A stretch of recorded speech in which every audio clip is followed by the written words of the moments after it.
Vous êtes sur Radio U avec le soutien de Fréquence Mutine. Et là tout de suite, on vous propose, toujours dans cette volonté d'éclectisme tout au long de cette soirée, que nous propose donc la Carène, après l'afrobeat, le rap, le rock, place au black metal. Alors je sais pas s'ils vont l'apprécier ce terme de black metal, mais bon, moi c'est celui que j'emploie, voilà, pour la musique de Sinlust. De tous les groupes accueillis ce soir par la Carène, c'est peut-être celui qui se rapproche le plus de la notion de groupe professionnel. Merci. Bonsoir. Bonsoir. Merci d'être là après votre performance.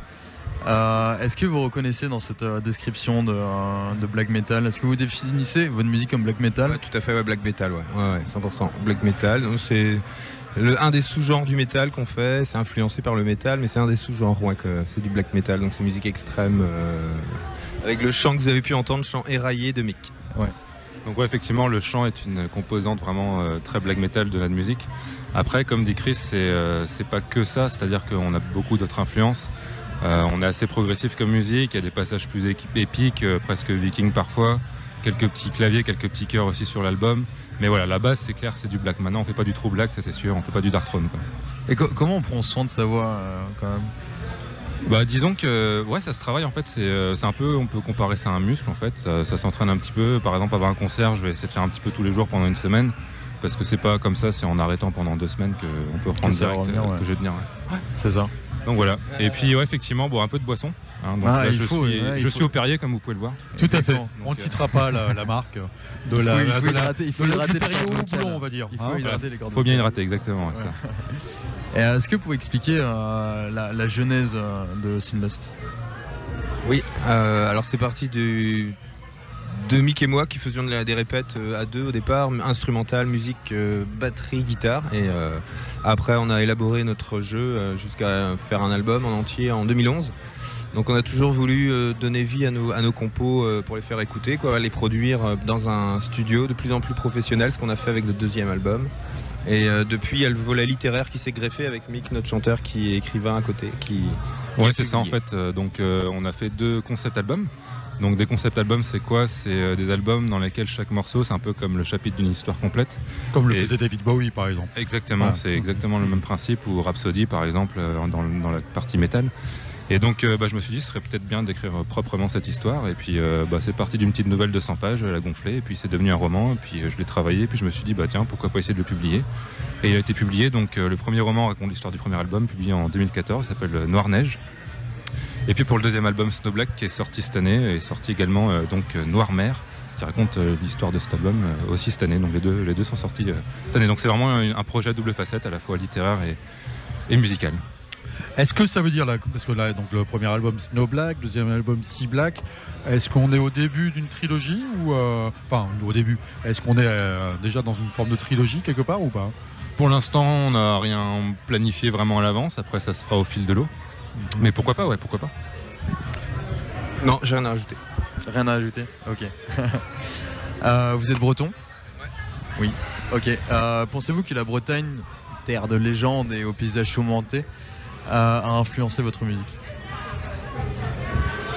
Les superstitions, le côté moyenâgeux avec les histoires un peu, l'imaginaire, oui peut-être, inconsciemment. Après, faut... Pas délibérément, non? Délibérément, la Bretagne, non, pas forcément. C'est plutôt le côté onirique, le rêve un peu évanescent des dieux, peut-être un peu ancien. Comme on aime bien Immortal, qui est un groupe scandinave aussi, c'est un peu le folklore. Le folklore, en tout cas, après, de quelle nationalité, quel coin, je sais pas, Mick. Non, effectivement, je pense que le black metal, c'est un peu universel. La Bretagne, c'est vrai qu'on peut se dire qu'il y a tout l'aspect un peu celtique, un petit peu revendicateur de certaines personnes, mais nous, on n'est pas forcément trop là-dedans. Non, c'est vraiment très universel comme façon de voir le black metal. Comme disait Chris, c'est plus le black metal scandinave, je pense, qui nous a vraiment interpellé au début, et puis on est parti de là, quoi, tout simplement. Alors votre univers, c'est aussi celui de l'Heroic Fantasy. Alors Dark Fantasy, pour Dark Fantasy, pardon. Mais effectivement, ça se rejoint à tout ça. Mais... Alors, qu'est-ce que ça dit, cette Dark Fantasy, de notre monde à nous d'aujourd'hui? Alors je vais expliquer donc très brièvement la Dark Fantasy. Je pense que vous connaissez tous Game of Thrones, le Trône de Fer, donc c'est clairement de la Dark Fantasy, c'est-à-dire on est dans un univers ancré dans un contexte moyenâgeux, qui est à la fois sombre et réaliste. Donc réaliste dans le sens où on est principalement sur des personnages humains, par rapport justement à l'heroic fantasy ou d'autres fantasy où il y a plein d'orques, d'elfes, de nains. Donc là c'est pas le cas, on est vraiment sur des personnages humains comme dans le Trône de Fer, avec bien sûr quelques petits éléments fantastiques, sinon ce serait pas de la fantasy. Et donc sombre aussi, comme je disais, puisqu'il y a beaucoup de passages un petit peu violents, un peu gore dans le roman, mais qui sont toujours issus du déroulement de l'histoire, c'est pas juste là pour faire joli. Et puis après c'est vrai que comme on disait, on est breton, donc moi j'aime un petit peu quand même tout ce qui est contes et légendes celtiques, donc il y a un folklore aussi assez riche, assez développé, voilà, quelques petites légendes de dieux, etc., qui sont intégrées dans le récit, quoi, qui lui donnent un petit peu de couleur. C'est intéressant parce que on a reçu juste avant Transat, et en fait eux ils aiment bien ne pas définir ce qu'ils sont, et ils définissaient leur musique ou pas de space metal pour justement ne pas rester enfermé dans un seul genre. Vous dites que vous êtes black metal, mais est-ce que ça vous arrive de sortir un peu de cette catégorie-là, de cette étiquette? C'est pas évident d'en sortir, on aime bien coller des étiquettes dans le métal. C'est quel genre de métal, on aime bien savoir quel genre de métal on fait assez précisément. C'est un défaut. Okay. Mais c'est vrai que Transat, ils divergent et ils vont dans des courants très, très librement. Nous, on fait du black metal et on aime bien, on est fiers d'en faire. Et après, est-ce que si on faisait des dérives, on le ferait peut-être sur des projets annexes solo chacun. Mais on aime bien affirmer le black metal. On reste là-dedans parce que ce qu'on fait, c'est 100% ça. D'accord. Puis le black metal aussi, il y a vraiment beaucoup de facettes. Enfin, moi, par exemple, j'ai fait un projet solo, donc Firefrost, qui est aussi mon pseudonyme dans le groupe, où vraiment c'est du black metal, mais assez différent de ce qu'on fait avec Sinlust. Et voilà, il y a vraiment plein de facettes. Mais dans tous les cas, on fera jamais vraiment du true black, type Darkthrone, comme je disais. Même si on aime bien, hein, mais c'est pas. Nous, on préfère quand même voir un horizon un peu plus large, avec, comme je disais, des côtés un peu épiques, un peu guerrier, un peu progressif. Alors là, je vais me faire volontairement, mais vraiment volontairement provocateur. Voilà, je n'ai pas d'avis sur la question. Voilà, on véhicule souvent le l'image... satanisme.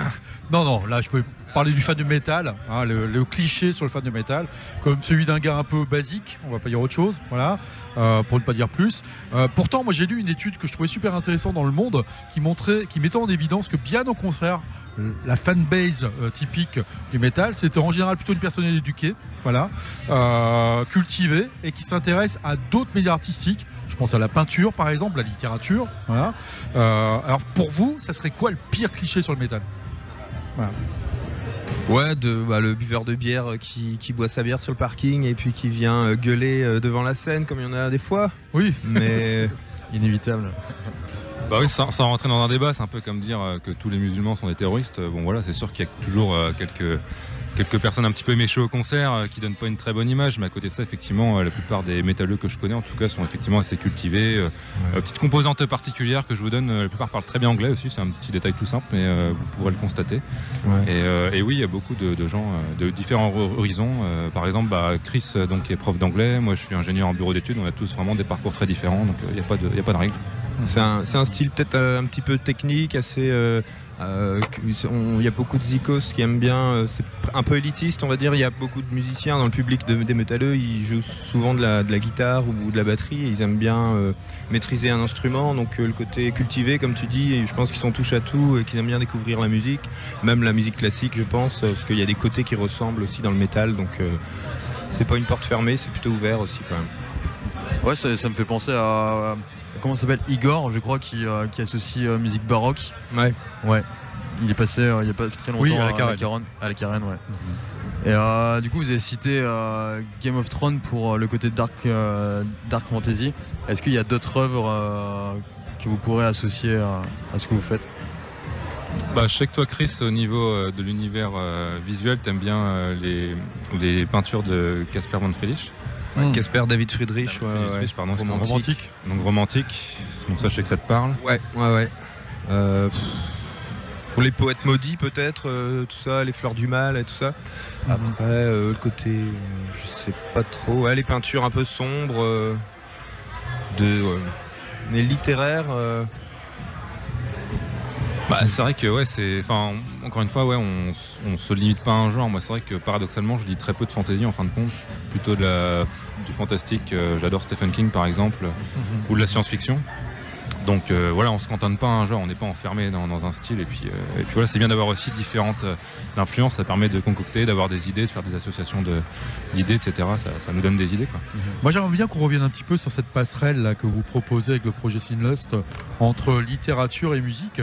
Est-ce que quelque part travailler donc le format de entre guillemets chanson, hein, parce que je sais bien qu'on n'est pas dans ce terme-là, sans doute avec du black metal, voilà. Enfin, travailler du format chanson, ça crée de la frustration pour quelqu'un qui est écrivain et ça donne envie d'aller approfondir un univers qu'on peut pas forcément mettre en scène dans un morceau de musique. C'est ça un petit peu la volonté aussi derrière? Ouais, c'est intéressant comme remarque. C'est vrai que c'est alors si on prend les façons d'écrire, c'est très différent. C'est même complètement opposé en fait, hein, entre écrire un morceau, écrire un roman. Alors quand j'écris un morceau, moi je suis à la syllabe près, j'essaie de coller vraiment au rythme. Au niveau rythmique. Je suis vraiment plus à la recherche de ça. Après le sens général, bien sûr, je l'adapte. Alors que quand je écris un roman, c'est vraiment tout l'inverse. Je suis à la recherche du mot juste. Et des fois, je passe du temps pour faire la bonne métaphore, la bonne image qui va faire réveiller des choses dans le lecteur, qui va imager un petit peu le propos. Donc c'est deux choses qui se complètent, je dirais, deux façons de travailler qui se complètent. Et c'est ça qui est intéressant aussi, quoi. Et puis bon, je dirais que la musique, en gros, c'est un petit peu la bande originale de mes romans, tout comme les romans sont dérivés de l'univers musical, quoi. Les chansons sont assez longues, assez épiques, il y a pas mal de péripéties à l'intérieur même de chaque chanson. C'est assez cinématographique, comme on peut fermer les yeux et écouter l'album. C'est vrai que c'est des longues chansons qui racontent aussi des histoires, donc ça colle pas mal. C'est quoi votre regard sur la scène black metal française ? Qu'est-ce que vous pensez de la scène black metal française? Moi, je pense à des groupes comme, alors là, on est comme dans le black metal, mais un petit peu lointain. Plotos Nord, par exemple. Qu'est-ce que vous pensez de ce genre de groupe? Ah oui, les Normands, ouais, moi j'aime bien. C'est, ils ont fait du true black vraiment très classique, tout comme ils ont fait des musiques, des albums plus expérimentaux. Donc c'est très bien ce qu'ils font. Après, sinon en Bretagne, du côté de chez nous, on peut citer Bélénos qui est assez connu. Hein, c'est de Loïc Cellier qui, je pense, est le groupe de black metal le plus connu en Bretagne. Après, c'est vrai que sur la scène française, nous on est plus scandinave, honnêtement. Enfin, moi je suis plus scandinave, honnêtement. C'est pas que je renie, c'est juste que j'ai pas réussi à trouver vraiment un groupe de black vraiment en France qui m'a transcendé. Si, Anorexia, mais qui n'existe plus malheureusement. C'est vrai qu'Anorexia c'était bien, ouais. Et 2018, ça pourrait ressembler à quoi pour Sinlust? On a souffert pas mal avec cet album, ça fait 6 ans qu'on est dessus, là on se laisse vraiment vivre. Ouais, faire que de lettres de concert quand même, je pense que ce serait l'objectif. Une des prochaines sera peut-être au Galion à Lorient. Après, on n'a pas trop de visibilité, mais pour l'instant, on verra au fil de l'eau. Vous laissez vivre donc du concert, quoi. Laissez vivre l'album aussi, en effet. Rester sur ses bases solides, là, cet album-là, on a envie de le faire vivre. Alors, il y a une question récurrente sur l'ensemble de la soirée qu'on pose à tous. Là, on arrive au terme de 2017. Ok. Quel est votre coup de cœur musical? Quels sont vos coups de cœur musicaux? Ça peut être dans le black comme partout ailleurs, hein, peu importe. N'importe quel genre. N'importe quel genre pour 2017. Ou littéraire, parce que comme on a aussi quelqu'un qui est branché littérature, est-ce qu'il y a quelque chose qui pour vous va marquer l'année 2017 plus que les autres? Moi j'ai beaucoup aimé. Alors bon, c'est vrai que c'est un groupe qui peut paraître un peu trop redit en ce moment, parce qu'il a fait vraiment un carton. Il est parti de rien et il est très connu. C'est Batushka. Donc Liturgia, son premier album, mais ils sont venus d'un petit peu d'on sait pas trop où, et puis ils sont propulsés sur des scènes comme le Hellfest. Mais j'ai vraiment adoré leur black metal moderne, très inspiré, avec quelques chants un petit peu grégoriens. C'est vraiment très très bien, je trouve. Moi je sais pas, j'adore In Flames toujours. J'ai du mal à me renouveler, mais les derniers albums d'In Flames j'adore. Sinon comme ça je vois pas. Mais In Flames pour moi. Bon, en tout cas, merci d'être venu au saut de la scène, parce que vraiment, il y a encore 10 minutes, un quart d'heure, vous étiez sur scène. Merci à vous deux, en tout cas. Et puis, merci. Et puis à très bientôt avec Sinlust et puis vos projets annexes aux uns et aux autres. Merci, bonne continuation. Merci, bonne soirée.